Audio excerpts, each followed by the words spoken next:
Hello, BookTube. Sorry about that. I realized at the last second that I had to pay attention to that business at the door, because my surly houseboy ordered something online and was delivered the wrong thing, and made all sorts of arrangements to fix that. And he did it specifically because he has the luxury of someone who's here most of the time. So I realized I was going to ignore it and just keep filming, and I realized, oh wait, I can't ignore that. So sorry about that. But we were near the end of the mid-year check-in tag anyway, so I'm just going to continue to the end here, and it'll just be a two-part video. You're used to that from me. And we were on question number 7, which is your most anticipated 2019 release, singular. And I of course can't do singular, and so I was talking about one release that's coming out in 2019. I've got a few that I want to talk about, but the first one, it has a question mark around it. It's the 5 Years Later saga from the Legion of Superheroes, which is a great run on the Legion of Superheroes. It's never been reprinted. And when I checked on it early in 2019, there was finally a release date. I was so happy to see it. I think it was even in previews, the industry, upcoming catalog. But when I checked just recently on Amazon, I think the date had been pushed back to 2080. Which is a long time from now, so I'm not sure that I can wait that long. But so I don't know if that actually counts, as it's definitely an anticipated release of mine. I would love to see a volume of that. My individual issues. I was lucky enough to find some individual issues from that story arc at an Antiques Mart up in Vermont. I made a video about it, but I would much rather have it in one hardcover volume that will stand up to repeated rereadings, because these things are so good. I do repeatedly reread them. I do go back to my individual issues, which is why the original batch of them is falling apart. But in addition to that, I wanted to list a few other books that are a little more firm. The first one is Shadow of Vesuvius by Daisy Dunn, which is her new, I think it's out in the UK already, but it's her new biography of Pliny the Elder and his nephew Pliny the Younger. It's sort of a dual biography of these two characters, both of whom I know really well, because a long time ago, I researched the heck out of and then wrote a historical novel about the Roman Emperor Trajan, who knew both these men and who famously corresponded with Pliny the Younger. Pliny the Elder is most famous for his connection with Vesuvius, obviously, in the title of the book, because he died as in the eruption of Vesuvius. He was leading an effort to try and get stranded people to safety. There was no chance that it was going to work, but he didn't know that, and he was legally obligated to try. So if, for instance, in a cheap periodical of some kind or in the newspaper, if you ever read that he died because he was cluelessly sightseeing and got too close to the eruption, you'll know that's wrong. that slander has been around for thousands of years. It's not true. But his nephew, Pliny the Younger, is most famous for his letters. His letters are really, really good. They're really entertaining to read. Oxford World Classics does a really good volume. Penguin does a really good volume. And one chunk of the letter collection is just correspondence between him and Trajan. Pliny was fussy and a little bit silly and very, very full of himself, but a really good correspondent, much in the way of his model Cicero. So reading a dual biography of those two, right up my alley. Can't wait. I know the sources for such a book, as well as Daisy Dunn does. So I will be free of that, of wondering, looking over my shoulder at what I don't do or don't know. Instead, this will be purely a case of reading her for her writing style. That could be good news for her, could be bad news for her. Then the next one is by Gareth Russell, who wrote a book that's on the shelf right above my shoulder, called Young and Damned and Fair, biography of Catherine Howard, the prettiest and the stupidest of the wives of Henry VIII. And his new book is a complete change of pace. It's called The Ship of Dreams. And as you can tell from that title, it's a history of the Titanic disaster. The subtitle is something like The Titanic Disaster and the End of the Edwardian Era.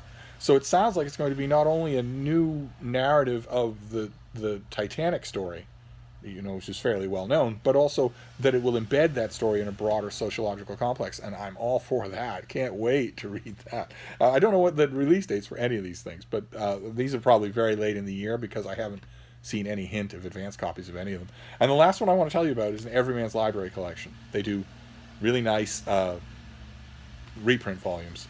Some of you may have seen. I the other day, or actually hundreds of videos ago, I was lamenting the fact that I did not have the Everyman Library collection of the collected essays of George Orwell, and one of you had a copy and sent it to me, and that's great. It went right in the book room, and I thought when it came to Everyman's Library that the ones I would be most eagerly anticipating would be they're doing a whole set of James Ellroy, 3 volumes I think of James Ellroy's collected novels.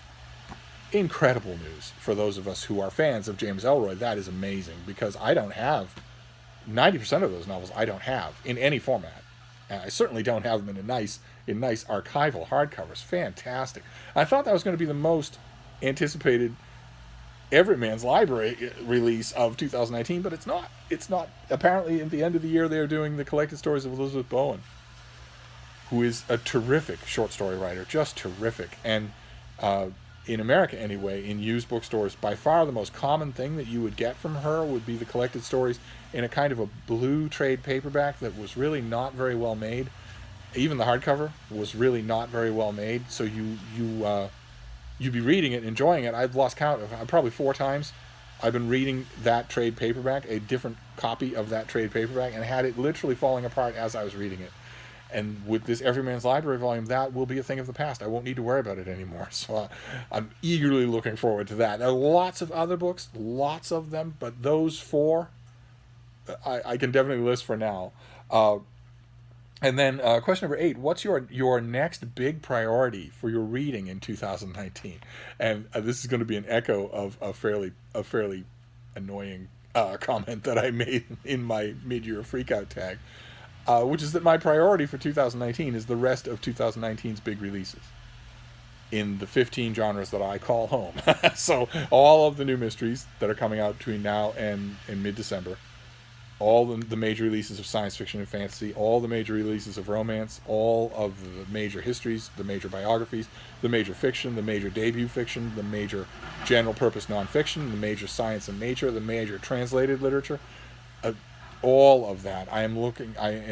My priority for 2019 is to keep my nose just level with the rising tide of books until I check out at the end of the year. That is my priority, is to do for the second half of 2019 what I have so far managed to more or less do for the first half of 2019, which is to keep a good, strong handle on new releases. Instead of being one of those readers who says, well, yeah, there's so many new books coming out, I'm way, way, way behind. Instead, I want to know new releases. I want to read them and know them, get a sense of the wholeness of them rather than little picks here and there. And that's what I'm hoping to do for the rest of 2019. That is my priority. I'm sure that I will do some rereading. I'm sure that I will do some binge reading, some weird idiosyncratic reading. I am rereading the Chronicles of Thomas Covenant for a read-along. I'm rereading Dune for a read-along. There is no cause for me to reread The Ill-Earth War or The Power That Preserves again. There is no cause for me to reread God Emperor of Dune again. Those are rereads that are way up there in the double digits for me, and yet I'm doing both of them. I'm sure that things like that will happen, and I don't resist them at all. But my priority is new releases. My priority is to cover everything that is major, big, new, important, or interesting in the American market between now and mid-December. We'll see how I do. And then question number 9 is, what's been your bookish highlight so far this year? And I noticed that is not the same. We have a question for your favorite book of the year. So your bookish highlight, I at least am interpreting it that it doesn't have to be a book you read. It can be something book related.